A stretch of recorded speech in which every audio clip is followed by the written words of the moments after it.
Autoline Daily is brought to you by Bosch.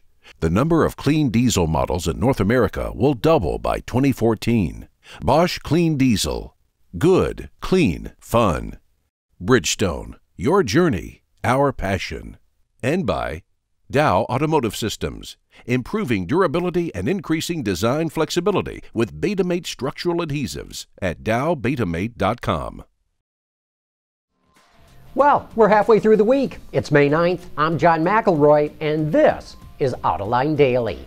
Toyota announced its financial earnings for its fiscal year, and it didn't do all that well. But there's no surprise there, what with the impact of the earthquake in Japan and the flooding in Thailand.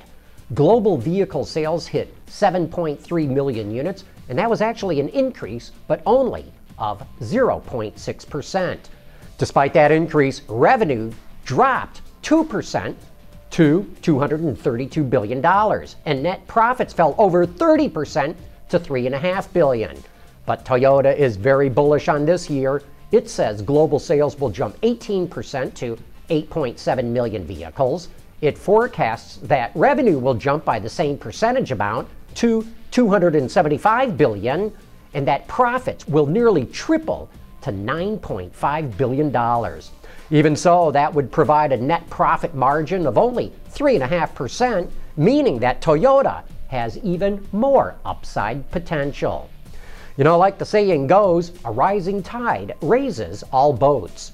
U.S. railroads are enjoying a banner year thanks to strong car sales. Those cars and the parts needed to make them pushed train traffic up 21% in April alone, and it's really a NAFTA story. The same sort of increases are happening in Canada and Mexico.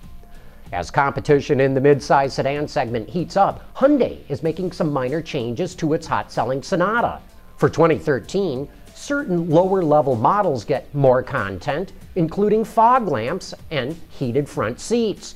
The range-topping Limited trim comes standard with a traditional sunroof, but a panoramic version is also available as an option. As strong as Sonata sales have been, I think Hyundai is running scared.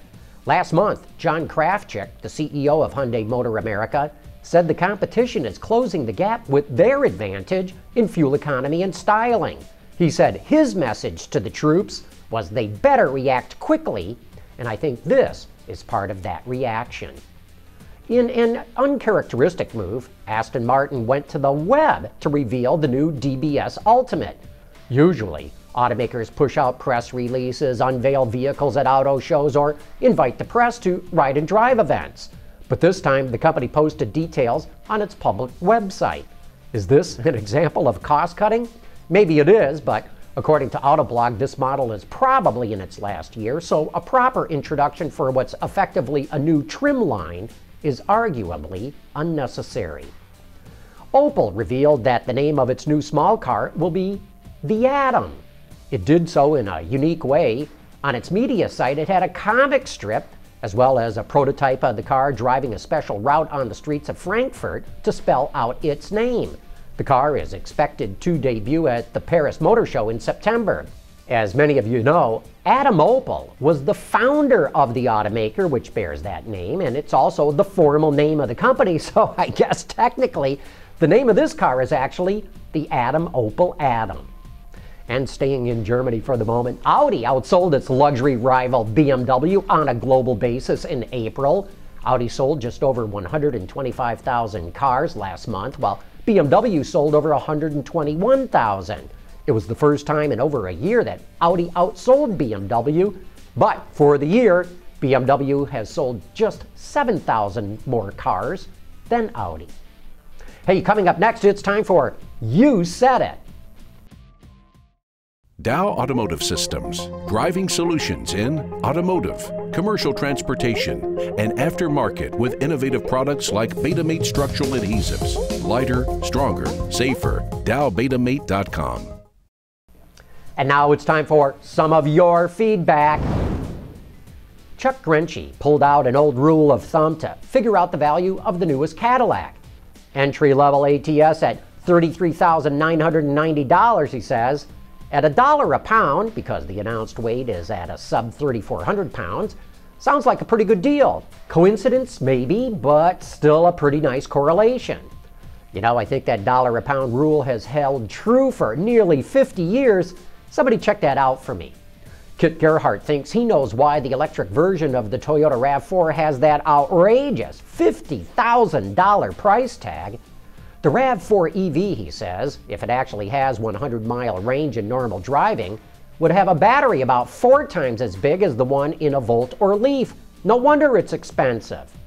You know, why would anybody buy an electric RAV4 at 50 grand, which is nearly $13,000 more than a Nissan Leaf and 25 grand more than a RAV4 with a gasoline engine? You know, that's why I get the feeling that Toyota was forced into this project for political and public relations reasons, not because it believed that working with Tesla would produce a superior EV. W.L. Simpson saw our report on Formula One driver Nico Rosberg showing the driving position in an F1 car and had this comment: Formula One, a luge on wheels.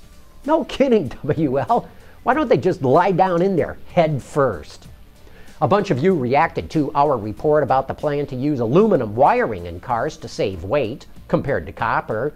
There's a lot of good feedback in the comments section on this one, but I think GPL captured it best. Aluminum wire to save weight?